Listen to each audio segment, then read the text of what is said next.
하나님과 조금만 더 가까워지게 하여 주옵소서. 주님과 함께하게 하여 주옵소서. 우리의 평생의 소원이 나의 소득, 나의 필요, 나의 욕구 채움에 있지 아니하고 하나님을 채우는 데 있게 하여 주시옵소서. 예수 그리스도로 가득 채워주는 저들의 삶 되게 하시고 그것이 모든 문제의 해결의 방법임을 분명히 깨달아 알아 오늘도 예수를 구하는 저들 되게 하여 주시옵소서. 열방교회와 함께 하시고 우리 이정민 전도사님과 함께 하시사 필요가 하나둘 채워주고 있으니 감사합니다. 필요한 곳을 보내주시고 채워주시고 함께 하시사 이 교회가 당신이 지키고 있음을 알게 하여 주시옵소서. 무엇보다 우리 전도사님 기도하는 분, 전도하는 분으로 소문나게 하시고 그 말씀이 살아 움직이는 설교자로 하나님 바꾸어 주시고 만들어 주시옵소서. 오늘 함께 기도하기 위해서 이 자리에 나왔고 말씀 듣기 위해서 나왔고 하나님 만나기 위해서 나왔으니 목적 흐트리지 아니하고 하나님을 바라보게 하여 주시옵소서. 감사합니다. 고마우신 예수님 이름으로 기도드렸습니다. 아멘. 아멘. 시편 말씀 함께 봅니다. 시편 103편 1절에서 3절 말씀. 오늘은 용서하시는 하나님이라는 제목의 이야기를 같이 좀 나누려고 합니다. 103편 1절에서 3절까지 다 같이 한 목소리로 천천히 원래는 이거를 끝까지 읽으려면 5절까지는 봐야 되겠네. 그쵸? 딱 3절에서 끊기질 않으니까 우리 1절에서 5절까지 같이 한 목소리로 읽도록 하겠습니다. 내 영혼아 여호와를 송축하라. 내 속에 있는 것들아 다 그의 거룩한 이름을 송축하라. 내 영혼아 여호와를 송축하며 그의 모든 은택을 잊지 말지어다. 그가 내 모든 죄악을 사하시며 내 모든 병을 고치시며 내 생명을 파멸에서 속량하시고 인자와 긍휼로 관을 씌우시며 좋은 것으로 내 소원을 만족하게 하사 내 청춘을 독수리같이 새롭게 하시는도다. 아멘. 아멘. 찬송도 그렇고 그 시편도 그렇고요. 쓴 사람의 상황을 우리가 조금 좀 알 필요가 있어요. 찬송가는 사실은 우리가 부르는 찬송가의 대다수는 미국의 19세기 부흥운동이 일어날 때 만들어진 찬송가입니다. 근데 그 말은 뭐냐면 그분들을 폄하하는 건 아니지만 초신자들에게 적합하게 구성된 찬송가라는 얘기예요. 그건 뭐냐면 예수 그리스도를 만나고 죄사함 받고 구원받는 이야기까지가 기록된 게 찬송가. 그래서 그 가사가 대부분이 다 이제 공통적으로 그렇게 나와요. 보통 이제 찬송가들 보시면 처음에는 그리스도를 만나기 전의 상태, 그리고 그리스도를 만나서 변화된 상태, 그리고 3절과 4절은 천국 얘기. 그래서 1, 2, 3, 4절이 보통 그렇게 공통적으로 마련이 됩니다. 근데 그거는 19세기에 일어났던 미국의 대각성 운동에 쓰여질 때 당시에 회중들이 초신자들이 많고 결신할 사람들, 회심할 사람들이 많았기 때문에 그에 부합한 찬송가들이. 근데 이제 그때 당시에 그 부흥운동을 했던 사람들이 선교사로 우리나라에 오게 됐거든요. 이제 와서 보니까 우리나라에 예배를 만들어야 되는데 본인들이 예배 형태를 만들어서 전통적인 예배를 드린 게 아니라 본인들끼리 집회를 했던 거예요. 이제 선교사님들이 하다 보니까 이제 약식으로 했겠죠. 전통 전례들은 못하니까. 미국에 흘러 들어갔던 그 플리머스 홀을 타고 들어갔던 청교도의 예배 형태가 아니라 그들이 즐겨 하던 방식대로 부흥의 양식대로 예배를 드렸던 겁니다. 근데 그리고 나서 드리고 있는데 사람들이 오잖아요. 사람들이 왔을 때 그러면 예배 형태를 좀 달리해서 지금 이제 남아있는 성공회나 천주교처럼 이렇게 하는 게 아니라 그냥 있는 그대로 예배를 드리기 시작했던 겁니다. 그래서 이제 사도신경 고백하고 주기도문하고 뭐 이러한 방식은 사실은 우리에게 남아있는 이 전통 예배라고 불려지는 이 예배의 형태는 미국 대각성 운동 때 만들어진 방식이에요.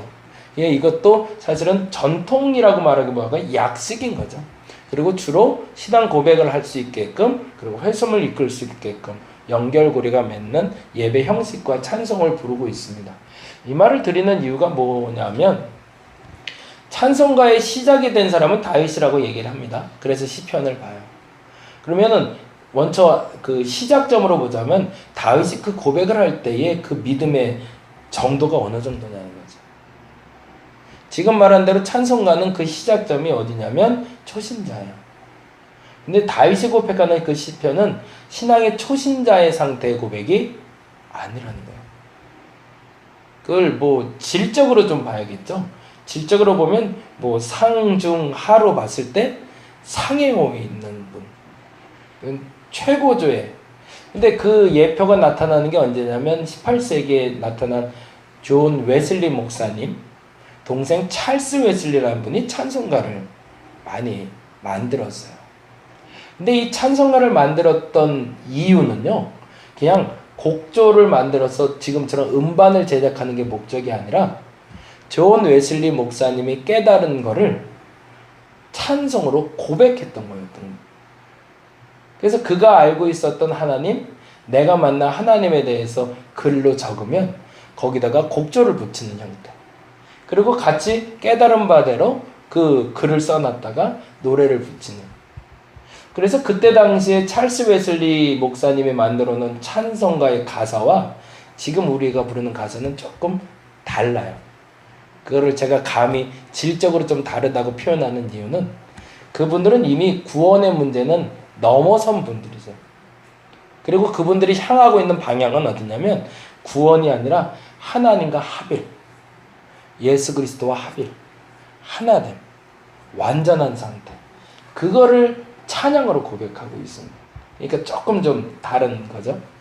이 얘기를 드리는 이유가 아까 말씀드린 대로 시편을 볼 때는 우리가 시편의 고백은 그냥 저질적인 상태의, 질이 낮은 상태, 초신자의 상태의 신앙 고백이 결코 아니라는 겁니다. 그럼에도 불구하고 더 깊은 신앙의 체험이 있는 한 신앙의 선배들의 믿음의 고백. 그래서 그렇게 보시면 조금 더 가치 있고 귀하게 꼼꼼히 좀 볼 수 있을 것 같아서 이 얘기는 잠깐 좀 드려요. 그래서 요즘 이제 나오는 복음성가들이 조금 좀 가사가 얕아요. 그 가사가 좀 얕거나, 아니면 제가 그런 거 되게 싫어하는데, 예수의 보혈 십자가 찬양하면서 막 이렇게 신나게 원래 찬양하긴 해야 되지만 가볍게 찬양할 때가 있어요. 가볍게. 그 느낌 어떤 느낌인지 혹시 아실 텐데, 그렇게 하면 안 되거든요. 예수님 하신 일을 막 그러면서 뭐 옛날에는 그러겠죠. 뭐 죽으러 가자는 찬양도 있었잖아요. 그러면서 너무 가벼워요.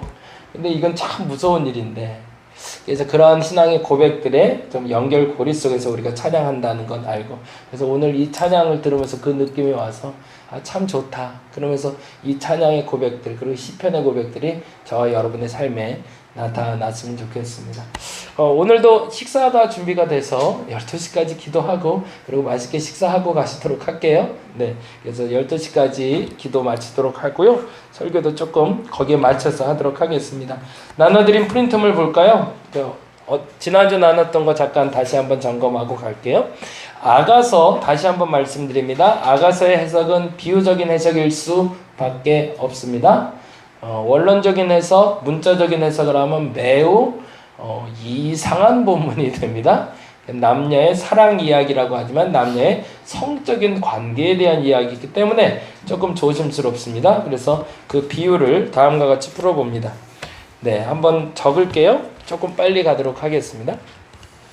그의 사랑하는 자를 의지하고, 본문을 가리키는 그녀는 신앙인인 우리를 묘사합니다. 그 여자는 우리를 묘사하고 있습니다. 그랬죠? 지난주에 기억나시죠? 이제 은유적인 표현들 아가서 볼 때 한번 좀 점검해 보세요.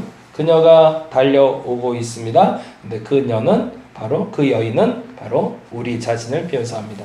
근데 그 여인이 있는 곳이 어디라고 그랬죠? 거친들 곳 광야라고 말씀드렸습니다. 광야. 근데 이제 성경에서 이렇게 광야가 나오면 두 가지를 생각하게 되는데, 광야는 첫째, 광야에 산다는 것은 죄 용서에 대해서 묵상하게 하고, 죄의 용서에 대해서, 그리고 또 하나는 그리스도와의 연합, 하나됨에 대해서 말할 수 있어야 된다. 이제 비유적으로 표현하는 겁니다. 왜 죄의 용서라고 얘기했죠? 지난주에 아담과 하와 얘기했었죠.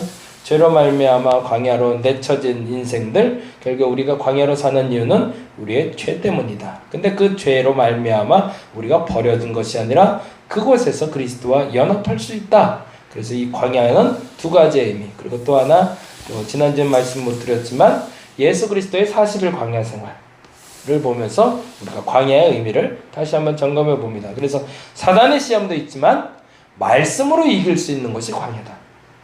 이게 여러분과 저에게 정리가 되었으면 좋겠어요. 그러니까 광야라는 것은 척박하고 사단의 시험은 있지만 말씀이 있다면 말씀으로 승리할 수 있는 곳이 광야다.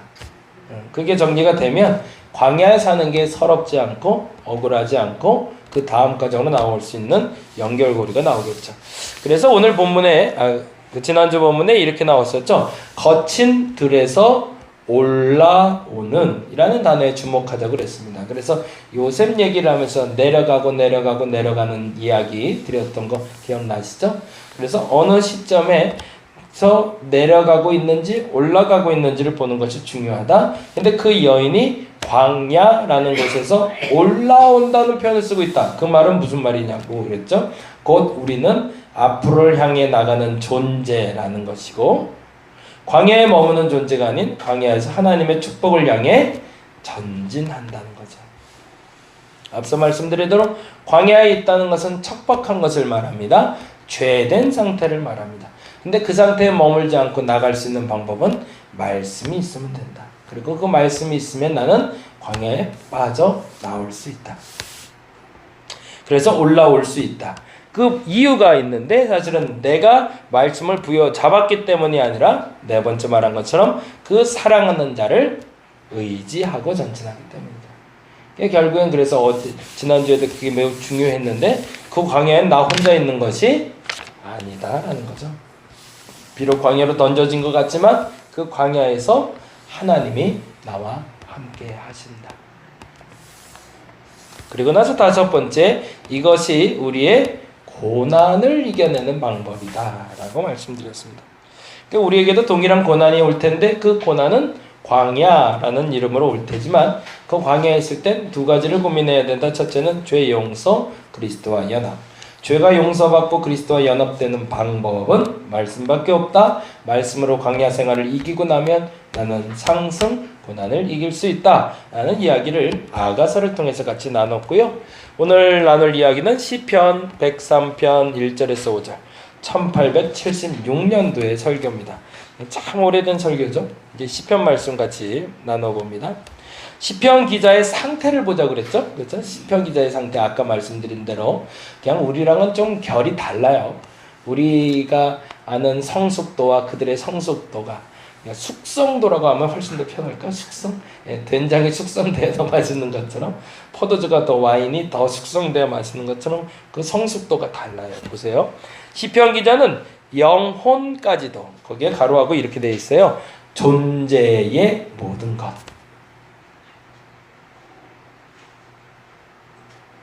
시편 기자는 영혼까지도 하나님께 드리는 예배를 참여하고 있습니다. 이게 달라요. 우리는 예배를 너무 얕게 드리거든요. 오늘 예배하며 오늘 찬양하며 영혼까지도 바쳐지는 거예요. 하나님께. 시편 기자는 그 고백을 하고 있는 게 시작점이에요. 그러니까 우리랑 결이 다른 거죠. 우리는 다른 거에도 자꾸 반응하죠. 다른 시끄러운 소리에도 반응하고 핸드폰 따르릉 해도 저도 반응하고. 근데 그런 게 안 들리는 거예요. 안 들리는 상태가 되는 거예요. 완전히 거기에 몰입돼서. 제가 지난주에 한번 그런 경험을 했는데 어느 그 여자분하고 어느 권사님이었다가 이제 신학 공부하는 분인데 그분하고 어떻게 얘기하다 보니까 주변의 사람들이 어떻게 돌아가는지를 못 느꼈더라고요. 순간. 그때 깜짝 놀랐는데 주변의 사람들이 엄청 시끄러웠대요. 근데 그 사람만 보이더라고요. 그래서 그 사람에게 몰입돼서 한 3시간인가 얘기한 적이 있는데 아주 매력적인 경험입니다. 하나님께 몰입되면, 근데 이 몰입이라는 건 아까 말한 대로 그냥 육신적으로 그냥 감정적으로 다가간 게 아니라 영혼까지도 받쳐진 상태를 말합니다. 그냥 완전히 몰입되어 있다 보니까 주변에 뭐라 하는지 아무 신경이 안 쓰이는 거예요. 그냥 거기에만 푹 빠져 있는 상태. 그 상태가 오늘 시편 기자의 믿음의 고백의 상태입니다. 그래서 다음과 같이 고백하고 있습니다. 두 번째, 모든 은택을 잊지 말아야 된다고 합니다. 모든 은택. 왜냐하면 우리는 우리에게 주어진 하나님의 은혜를 자꾸 망각하고 살아가기 때문에. 그래서 다음과 같이 고백해요. 매일매일 허락하시는 셀 수 없는 자비에 대해 말할 준비가 되어 있어야 됩니다. 성경에서 말하는 자비라고 할 때 자비는 헤세드라는 단어를 써요. 근데 이 헤세드라는 단어가 우리가 말하는, 그러니까 불교에서 말하는 자비의 상태와 유사하다고 보시는 게 나아요. 예, 불교에서 최고의 상태를 얘기할 때 자비로우신 부처님을 얘기하잖아요. 우리는 최고의 상태의 하나님을 얘기할 때 고백은 뭐죠? 사랑 많으신 하나님이잖아요. 이 자비의 상태는 도의 가장 절정의 상태를 말합니다. 그래서 여기서 말하는 이 헤세드라는 단어는 불교에서 말하는 도가 절정에 이른 상태를 얘기해요. 그래서 하나님이 우리에게 주신 셀 수 없는 자비에 대해서 말할 준비가 되어 있어야 된다. 그러니까 내가 하나님께 감사합니다라고 고백하는데 기도할 때 과연 몇 개나 감사할 수 있냐는 거죠. 그래서 제가 그 얘기 드리잖아요. 한번 적어보시라고. 몇 개 정도 적을 수 있는. 한 30개는 나오는가. 하나님 나를 태어나게 하시니 감사합니다. 기도하게 하시니 감사합니다. 이런 거 말고. 즉흥적으로 생각하는 거 말고 앱기스가 그 진이 빠지면서 내 안에서 진짜 감사를 토해낼 수 있는 감사가 나올 수 있는가. 근데 결국엔 이렇게 감사하다 보면 모든 것이 주님이 주신 은혜라는 것을 알게 된다는 거죠. 근데 우리가 그걸 고백 못하고 산다는 겁니다. 그러고 나서 이렇게 얘기합니다. 첫 번째 축복이 있습니다. 그러면 우리가 알아야 될 은택의 첫 번째 축복은 매우 중요한 거죠. 그는 모든 죄악을 사해 주시는 분이라는 겁니다. 3절 읽어볼까요? 3절 같이. 그는 내 모든 죄악을 사하시며 내 모든 병을 고치시며. 이 표현이 참 좋은 표현이에요. 아까 말씀드린 대로 우리는 신앙이 얕다 깊다는 어느 정도 하나님께 헌신되어 있냐에 따라서 달라집니다. 초신자가 됐다는 건 내가 헌신하지 않아도 하나님이 도우세요. 근데 이제 결신자가 돼서 하나님 앞에 기신자로서 그 깊이를 더하면 조금만 하나님과 결이 같아져서는 안 됩니다. 완전해져야 되는 거죠. 이런 사람들이 많이 쓰는 표현이 온전한 모든이라는 표현을 써요. 근데 오늘 표현이 이렇게 나와요. 모든 죄악을 사했다고. 이 말이 야속한 분이면 신앙생활이 깊어지신 분이세요. 이제 그 표현을 드릴게요. 야속한 일이지만 하나님은 죄인을 위해 우리에게 예수를 보내셨습니다. 이건 기쁜 소식이죠. 복음이죠. 나도 죄인이었으니까, 나도 죄인이니까 죄인을 위해 우리에게 오셨습니다. 그런데 그 말은 이렇게 표현이 돼요. 거기 적어보세요. 야속한 일이지만 하나님은 죄인을 위해 우리에게 예수를 보내셨고요. 우리가 용서받았다는 사실은 생각보다 지옥은 텅텅 비어있고 천국은 만원일 것이라는 사실입니다. 이 말의 뜻을 여러분이 이해하시면 좋겠어요. 하나님이 지옥에 보내고 싶은 사람이 있을까요? 없겠죠. 우리는 그렇게까지도 인정해야 돼요, 사실은. 왜요? 모든 죄를 용서하러 오신 분이니까. 근데 우리는 그렇게까지는 용서는 못해요. 나 용서받은 건 감사하죠. 나 구원받는 것도 감사한데 저 인간은 안 돼요. 그래도 저 인간까지는 하나님은 저 인간은 지옥에 보내주셔야 되고 여기까지는 천국 갔으면 좋겠어요, 나는. 근데 야속하지만 하나님은 모든 죄를 용서해 버리셨어요. 그냥 누구든지 들어올 수 있게 돼 있어요. 누구든지. 내가 막아도 어쩔 수 없어요. 예수께서 열어놓으셨기 때문에. 그게 하나님의 공의고 자비입니다. 이걸 참아내야 돼요, 이제 신앙이 되면. 그래서 신앙생활이 깊어지면 깊어질수록 야속함이 더 많아집니다. 저런 사람은 교회에서 좀 활동 안 했으면 좋겠어요.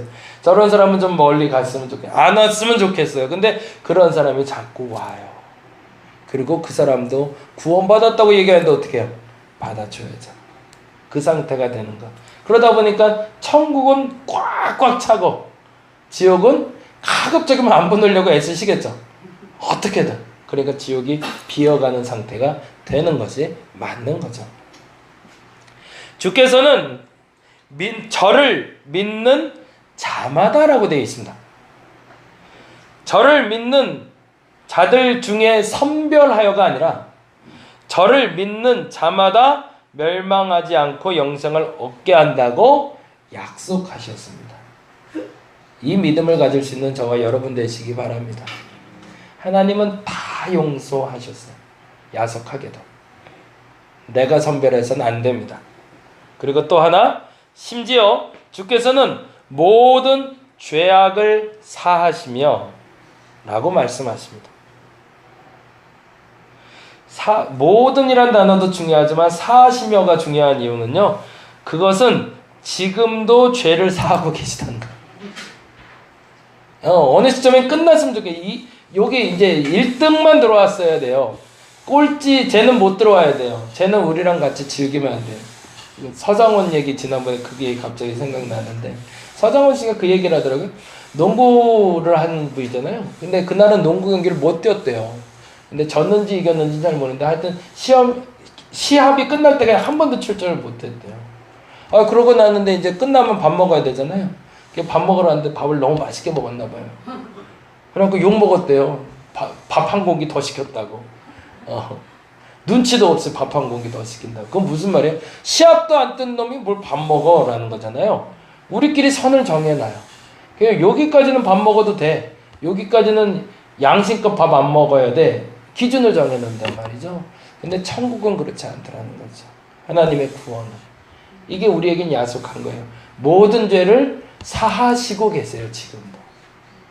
근데 그게 감사가 될 때 그걸 감사로 고백하는 게 바로 다윗의 시라는 겁니다. 그러니까 죄에 대한 고백이 이게 진짜가 축복임을 아는 거죠. 두 번째 축복이 있습니다. 그는 또 뭐라고 되어 있죠? 3절 다시 한번 읽어봅니다. 3절 시작. 그가 모든 죄악을 사하시며 내 모든 병을 고치시며. 똑같죠?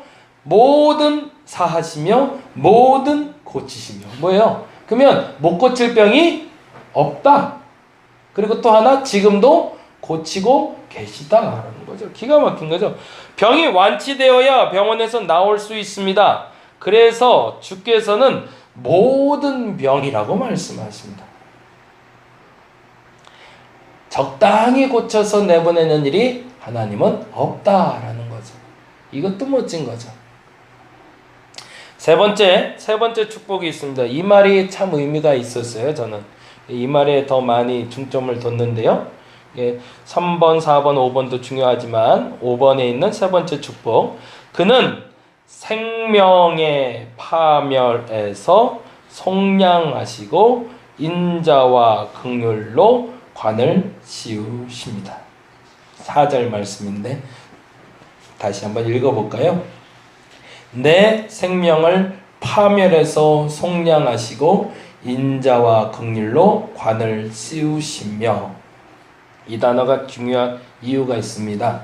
왜냐하면 생명을 파멸이라고 말하는 것은 죽음 다음 상태를 얘기해요. 죽은 다음에 우리는 어떻게 될까? 사람들이 묻는 거죠. 시편 기자가 기도를 해본 겁니다. 근데 깨달아졌어요. 죽음 다음에 파멸, 찢어져서 없어지는 게 아니더라는 거예요. 그걸 알게 된 거예요.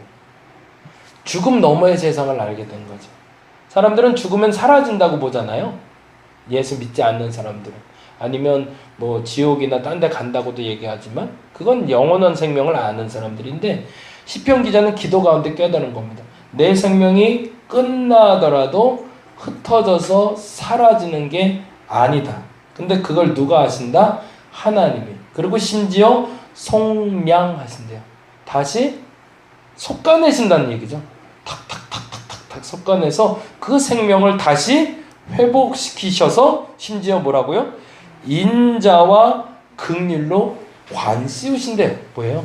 새롭게 생명을 주신다는 거죠. 이게 어마어마한 깨달음이었던 겁니다. 당대에는 천국과 지옥 개념이 없을 때입니다. 다윗 때까지만 해도. 그게 명확하지 않을 때, 영원한 생애에 대해서는 모를 때였어요. 근데 그 영원한 상에 대해서 본인이 말했던 거죠. 근데 그 말함이 어디서 시작된 거죠? 그의 영적인 체험을 통해서 나오는 거죠. 시편 116편 15절에 보면 이런 단어가 있어요. 한번 볼까요? 116편. 이 단어를 우리가 아는 것이 그리스도인으로서 굉장히 중요한 깨달음이 됩니다. 그래서 그 부분 잠깐 좀 보고 마무리할게요. 예전에 장례식 가서 제가 많이 했던 본문이기도 한데요. 전도사님 나중에 혹시 장례식 가면 꼭 이 본문 쓰세요. 이 본문 너무 좋아요. 116편 15절 같이 한번 읽어볼까요? 15절 같이 읽겠습니다. 그의 경건한 자들의 죽음은 여호와께서 보시기에 귀중한 것이더라. 멋있죠? 그의 경건한 자들이래요. 그냥 경건하게 착하게 살다 죽는 사람들이 아니라 하나님이 택한 경건한 사람들, 하나님이 택한 하나님과 붙어있는 사람들의 죽음은 여호와께서 보시기에, 보았던 과거가 아니라 지금도 보시며 어떻게 한대요? 귀중히 여기신대요. 지난번 세월호 사건처럼 혹은 이제 우리 주변에 일어나는 사람처럼 믿는 사람도 죽어요. 정말로 급한 어떤 환경 때문에, 사고 때문에 죽을 수 있어요. 그래서 사람들 얘기는 어떻게 믿는 사람이 저렇게 죽을 수 있지? 저런 사고사가 불가능한 거 아니야? 저렇게 죽으면 안 되지 않아? 라고 얘기해요. 근데 그렇게 말하는 사람들의 보편적인 가치는 어디냐면 죽음은 끝이에요. 그들 생각엔 그래요. 그러니까 마지막에 형벌을 당한 거예요. 그들 생각엔. 저렇게 죽으면 안 돼요. 예수 믿는 사람. 그래서 우리는 보편적으로 비행기를 타려고 그랬는데 갑자기 뭐 화장실 가고 싶어서 갔다 왔더니 비행기가 떠났는데 비행기가 추락했어요. 그래서 나 살았어요. 그거 간증하기도 하죠. 물론 맞아요. 그렇게 해서 하나님 살리기도 하실 겁니다. 근데 그렇다면 그 사람은 살았고 화장실 안 가고 거기에 참고 있다가 비행기에서 나중에 화장실 가야지 그러고 타고 가다 죽은 신앙인들은 어떻게 되는 거예요? 그들 생각엔 죽음은 끝이기 때문에 저주받은 거예요. 근데 예수 믿는 사람들은 그게 아니라고 말하는 거죠. 생명은 파멸되는 게 아니라는 겁니다.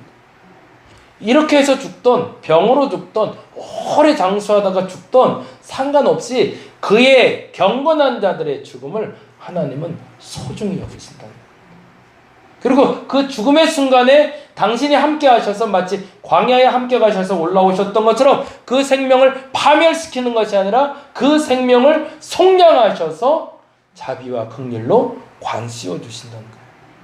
그래서 그 다음 생에 대해서 하나님이 책임져 주신다는 거죠. 시편 기자가 말하는 세 번째 고백은 거기에 있습니다. 이게 축복인 줄 아는데 어떻게 지금 그렇게 살 수 있냐라는 고백인 거예요. 그래서 첫 번째, 두 번째, 세 번째 나온 죄에 대한, 그리고 병에 대한, 그리고 죽음에 대한 과정을 넘어선 믿음의 사람의 고백이 바로 시편 기자의 고백이라는 겁니다. 저와 여러분이 그 믿음의 고백을 할 수 있기를 오늘 바랍니다. 이거는 단계라면 단계예요. 제가 지금 말씀드리는 거에 대해서 우리 같이 갔으면 좋겠어요. 저도 아직 도달하지 않은 상태지만 우리의 믿음의 단계가 초보적인 어린아이의 단계에서 항상 머물지 않았으면 좋겠습니다. 아까 차 타고 오면서 우리 집사람하고도 그 얘기했는데 신앙은 계속 성숙해야 됩니다. 성장해야 됩니다. 정체되지 마셨으면 좋겠어요. 더 깊어질 때가 더 많아요. 그리고 더 깊어져야 더 가까이 가야 하나님을 만날 수 있고 더 완전히 하나님을 만날 수 있고 지금 성경에서 말하는 모든이라는 단어가 내 삶에 적용되기 시작합니다. 그 적용을 이룰 수 있는 저와 여러분 되어서 정말 멋진 신앙생활, 내가 예수 믿는 사람이라고 말하지 않아도 사람들이 나를 예수 믿는 사람으로 알아갈 수 있는 삶, 그 삶을 살아갈 수 있는 저와 여러분 되시기를 간절히 바랍니다. 기도하겠습니다. 한 20분간만 우리 뜨겁게 기도하고요. 그리고 12시부터 우리 식사 좀 하도록 하겠습니다. 준비해 주신 우리 박 집사님 너무 감사하고요. 우리 집중해서 기도하는데 20분이지만 짧은 시간이지만 우리 집중해서 하나님 앞에서 내 마음이 그리고 내 중심이 온전해지게 해달라고, 그리고 그 신앙의 성숙을 더해달라고, 사람들이 고백하는 예수, 나를 바라보며 저 사람은 참 그리스도인이었다라는 말을 듣게 해달라고 그렇게 기도하는 시간 되었으면 좋겠습니다. 시편 말씀과 아가서 말씀을 집중해서 같이 보면서 같이 기도합니다. 제가 먼저 기도하고 다 같이 기도하겠습니다. 하나님 감사합니다. 오늘 이 시간에 시편 말씀을 통해 그 깊이를 더해 봅니다. 내가 깨달은 바대로 기도하기 원합니다. 그 깊이를 더해 주시고 온전해지게 하여 주시옵소서. 감사합니다. 고마우신 예수님 이름으로 기도드렸습니다. 다 같이 기도하겠습니다. 하나님 감사합니다.